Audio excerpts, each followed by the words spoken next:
Buongiorno a tutti ragazzi, come ben sapete in questi giorni c'è stata una tempesta magnetica sulla Terra.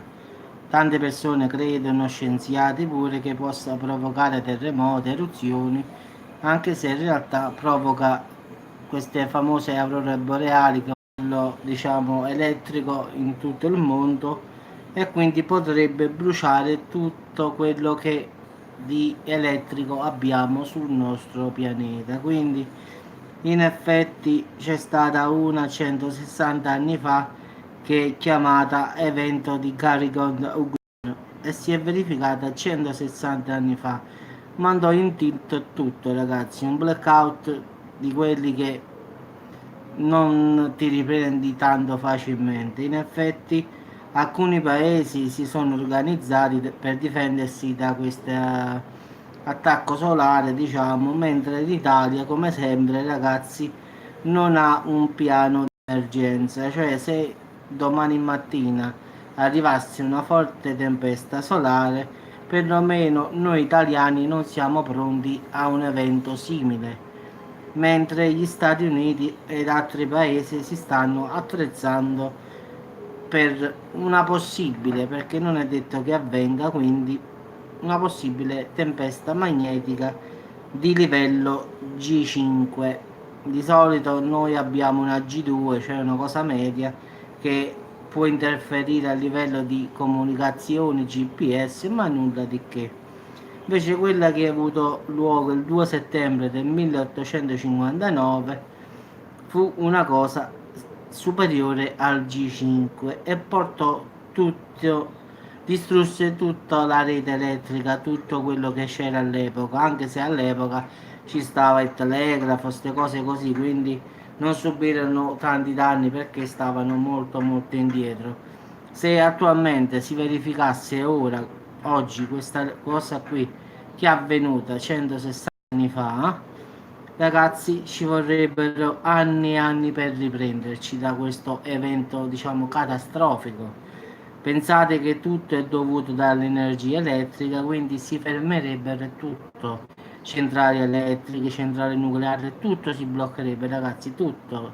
Comunicazioni, cellulari, gli aerei non potrebbero viaggiare più, tutto, si perderebbe proprio tutto, perché oramai tutto funziona tramite computer, tramite il GPS, tramite i satelliti, quindi automaticamente interrompendo tutto questo, ragazzi, stiamo fritti. Pure l'acqua che noi beviamo tutti i giorni è presa automaticamente da pompe che sono elettriche, quindi non sono manuali.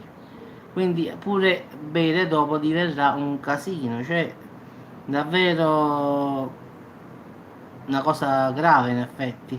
Mentre gli altri, giustamente, nazioni stanno prendendo provvedimenti per vedere se in caso di blackout totale possono fare un piano nazionale per far fronte a un'emergenza da tempesta geomagnetica estrema.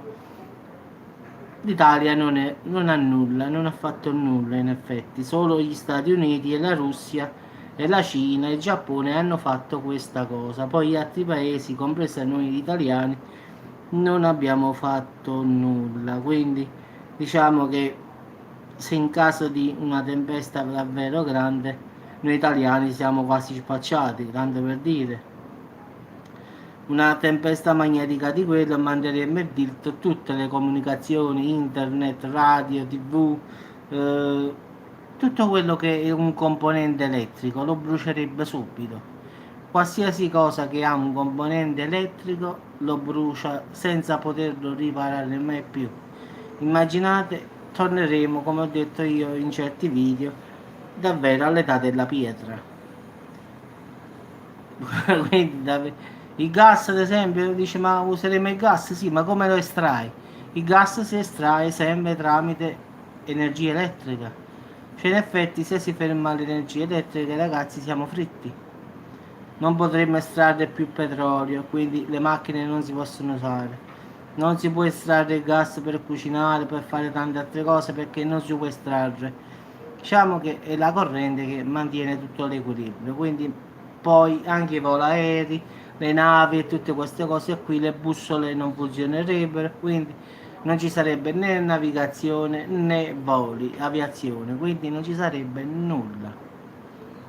Quindi questa tempesta geomagnetica di G5 o superiore brucerebbe tutto quello che è elettrico al mondo, quindi senza poterlo ripristinare, secondo me, come hanno detto alcuni scienziati, per ripristinare una cosa del genere ci vorrebbero almeno 20-30 anni. Quindi è meglio che non accade, ragazzi. Quindi molti stati si stanno adattando, diciamo, a poter prendere acqua manualmente, ad estrarre metano, gas manualmente, cosa che noi italiani non stiamo facendo. Quindi a prendere il petrolio manualmente, invece noi siamo abituati tutti con la tecnologia, quindi non stiamo cercando di fare nulla, nemmeno l'acqua. Sembra se si ferma la corrente, ragazzi, l'acqua non arriva da nessuna parte più, perché sono tutte pompe che tirano l'acqua, che sono elettriche. Invece gli altri stati stanno facendo delle pompe che in caso si fermassero quelle là elettriche si possono tirare manualmente, cioè senza bisogno di corrente elettrica. Quindi come sempre, ragazzi, noi stiamo sempre gli ultimi. Vabbè, ragazzi, vi auguro un buon appetito, è quasi orario, penso di andare a mangiare e ci sentiamo dopo con qualche altro video, qualche altra novità. Ciao a tutti e arrivederci.